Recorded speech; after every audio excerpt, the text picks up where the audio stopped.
콜링스톤즈가 컴백을 했습니다, 여러분. 와!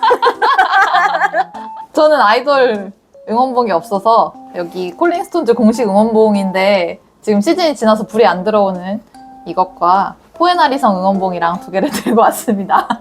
자, 트루스토리가 재연을 한다는 소식을 제가 엄청나게 오래 기다렸어요. 왜냐하면 코딱지만한 극장에서 맨날 매진이었어서 표도 못 구하고 그리고 그 한 달밖에 안 했잖아요, 공연을.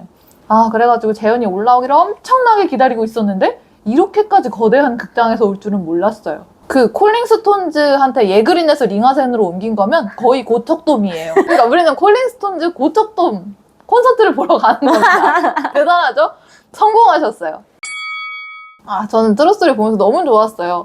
근데 약간 짧은 공연 기간과 자리를 구하기 힘들었음과 그 예그린의 엄청 힘든 좌석을 뚫고 봤음 때문에 약간 미화가 됐나 싶은 감도 없지 않아 있긴 한데 보는 동안 너무 행복했어요. 그리고 박제도 별로 안 해줘가지고 그 노래가 막 계속 너무 듣고 싶어서 완전 미칠 것 같았거든요. 그래서 지금 다시 올라와서 너무 기쁩니다. 그래서 트루스토리를 같이 보러 가자 하는 얘기를 하려고 합니다. 왜냐하면 공연 기간이 짧아서 많이 못 보셨을 것 같아서.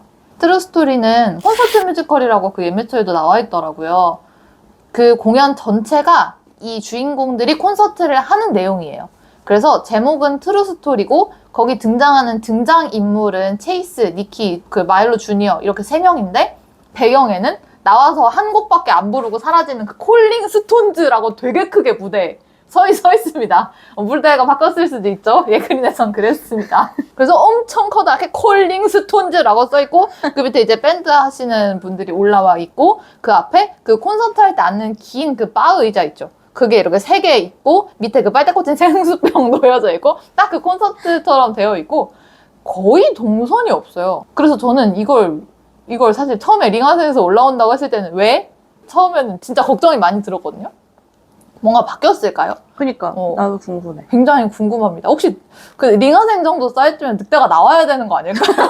구석에 지붕 있어야 돼. 지붕. 그치? 지붕 위에 세트장. 올라가면 하면서 이제 올라가야 돼. 지붕 위에 올라가는 거야. 그쵸? 링하센 너무 커요. 빙하 세트장이라도 얹어줘야 돼. 진짜 그 로키 엔드 뒤에 있고 제가 봤을 때는 이쪽에 지붕이 있고 저쪽에 그 복싱장 그거요. 그것도 만들어 놓고 이 정도는 돼야 되지 않을까? 하여튼 그게 굉장히 궁금하긴 한데요. 저희도 이제 모르니까 한번 봐봐야 알겠지만 예그린이라는 작고 불편한 극장에서 했을 때에는 배우들도 뭐 중간에 옷도 안 갈아입고 그리고 소품도 무슨 박스에다가 사인펜으로 적은 것 같은 막 이거 들고서 막 노래 부르고 굉장한 수작업 뮤지컬이라는 생각이 들었었거든요. 그런 또 감성이 있는데 근데 작은 데서 맞아. 그렇게 하는 것 같은 걔네 셋이 막 자기네들끼리 모여서 사인펜으로 막 이거 엉성하게 만든 이런 재미가 있는데 그 박스는 링하센에서 들면 뭐라고 써있는지 안 보일 것 같습니다.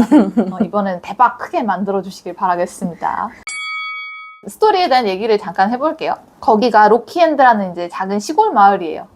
걔네는 뭐 다른 벌이는 없는 부유한 동네는 아니고 그냥 마을에 오로라가 모여서 오로라 축제를 하면 그나마 이제 사진 찍는 사람들, 관광객들이 조금 놀러 오는 이제 로키 산맥의 끝자락에 있는 도시여서 이름이 로키엔드인 그런 마을에서 축제를 합니다. 이 축제에는 콜링스톤즈라는 꽤나 유명한 그룹 아이돌일까 걔네가? 데이식스 정도 되는 그런 느낌 아니야? 그런 느낌의 하여튼 유명 가수가 이제 초청 공연을 받아서 우리는 다 이제 거기 온 관광객들이에요. 콜링스톤즈를 보기 위해서. 근데 콜링스톤즈가 갑자기 못 오게 됐다는 겁니다. 막 눈 때문에 뭐 길이 막혀서 못 오게 됐대요. 그러면서 마을 남자애들 3명이 무대에 올라와가지고 갑자기 자기네들이 노래를 부르기 시작합니다. 콜링스톤즈 대신에. 그러면서 이제 자기네들 얘기를 막 하기 시작하는데 걔네들 중에 2명은 이제 형제 이고요. 어머니 아버지 없이 둘이만 사는 형제. 그리고 한 명은 안경을 이렇게 쓰고 있는 시장님의 아들이에요.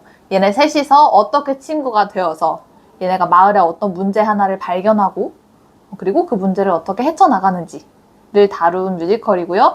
그거 자기네들이 처음 친해지는 과정에서부터 얘네가 마을의 문제를 발견하는 그리고 얘네가 왜 이 무대에 올라와서 콜링스톤즈 대신에 노래를 부르게 되었는지까지를 자기네들이 직접 이제 입으로 부르는 그런 노래입니다.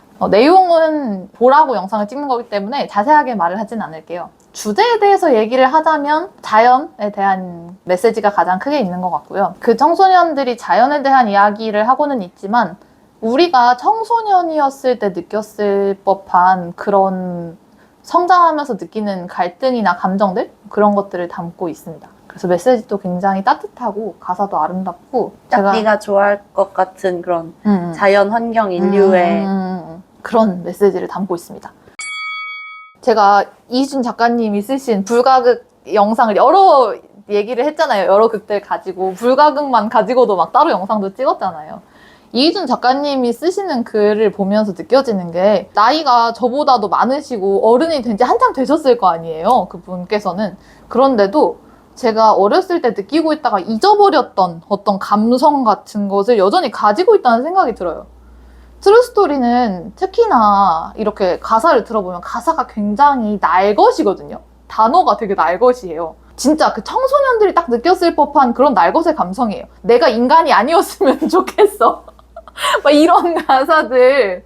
그러니까 얘네가 막 자기의 존재에 대해서 고민하고 자연과의 사투에서 인간이 벌이는 일들 때문에 자기가 인류 대표도 아니면서 인간들이 한 일에 수치심을 느끼고 그런 것들이 되게 청소년들이 할 법한 생각이고 저도 어렸을 때 그런 생각을 많이 했었거든요. 근데 그런 게 마치 현직 청소년이 적은 것 같은 그런 감성의 가사들로 곡이 이루어져 있어요. 그래서 그 체이스가 막 복싱하면서 느끼는 자기 안에 막 울화와 슬픔, 막 이거 자기의 감정을 언어로 표현해내는 과정, 그리고 그 마일로 주니어가 아버지를 넘어서면서 부모님이 처음으로 거대한 산이 아니라고 느꼈을 때 나는 아이고 아빠는 어른이라고 생각했는데 우리가 그냥 둘 다 실수를 하면서 살아간 인간이라는 걸 깨달았을 때 느끼는 막 그런 약간 허탈감이라든지 약간의 배신감이라든지 아니면 그걸 딛고서 또 이제 우리가 나아가야 하는 성장 같은 게 있잖아요.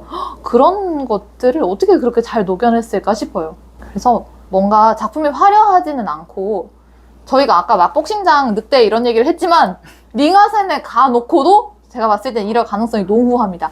링하센에 가놓고도 의자를 3개만 놓고 가만히 앉아서 노래만 부를 수도 있어요. 그러면 좀 속상하겠죠? 저도 약간의 불호우기를 얘기하겠죠?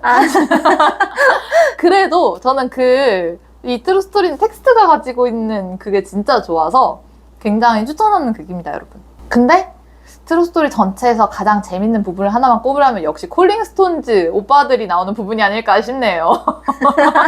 콜링 스톤즈 노래가 너무 재밌잖아요. 사실 지금은 잘 기억이 안 나요. 박제가 없었어요. 내가 되고 싶었던 멋진 어른은 선글라스 같은 거 끼고 나와가지고 막 희한한 삼각 대형 같은 거 그때만 춤을 잠깐 춥니다.